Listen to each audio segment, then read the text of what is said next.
Hello, I'm Brainerd Carey. I'm an artist and educator, and I also have a series on Yale Radio where I interview artists and curators from all over the world. Today I want to talk about this idea that I've been thinking about constantly of artist as shaman, as a way of looking at the art world and the artist's place in it with a slightly different perspective. What sparked thinking about this was a talk with Sue Carlson, who said when she was a student, she said to her teachers in UCLA, I believe, that she didn't believe postmodernism existed, because for there to be postmodernism there would have to be a cultural or political or economic revolution, and there wasn't anything like that here.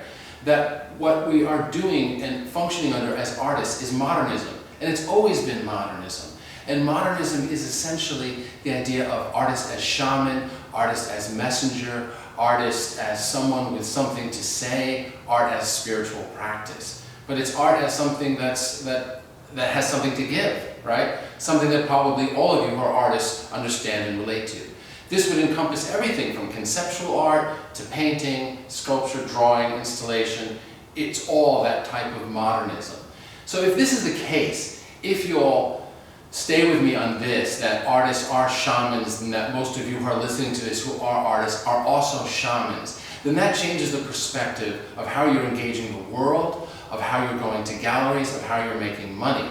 Because the way a shaman makes money is not the same way everybody else makes money. So before I go into that, think again about what a shaman is and why an artist is a shaman. If you want to make a painting or a conceptual artwork or a photograph, you're making something that hasn't been seen before. You're making it because you want to see this thing.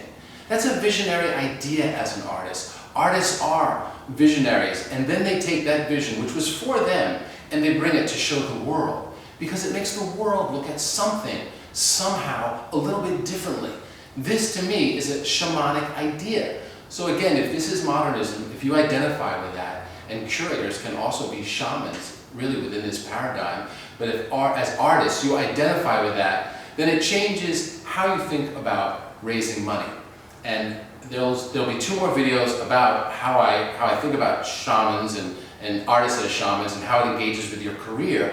But essentially, look at the other shamans that are out there. Amma, the hugging saint, Sai Baba, others. Amma is a current one, right? A good example, I think. She gives out hugs as her practice. That's all she does. She is a shaman. She has something to give to the world, right? She seems to be raising millions and millions of dollars. What does she do with all that money? She builds schools, she builds hospitals, and she travels around the world and gives out a lot of hugs. Yogis do this too. They open up yoga centers. The yoga centers expand. You know, how are they doing all of this? The way they're doing it is the same way you can do it, essentially. They're using tactics that are sincere, that are straightforward. They are asking people for money. They are using things like Kickstarter, but they're also talking about their vision and what it is, and they're engaging people who have money.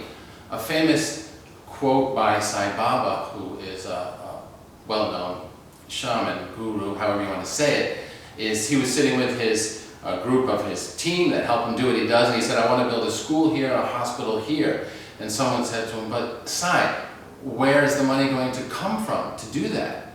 And his response was, the money will come from wherever it is now. You know, it's kind of a whole different way of looking at the world. And so I hope you relate to that. If you do, I'd be interested to hear from you on that. And I'll be producing 2 more videos based on this idea. Thank you, and I wish you the best with your art practice.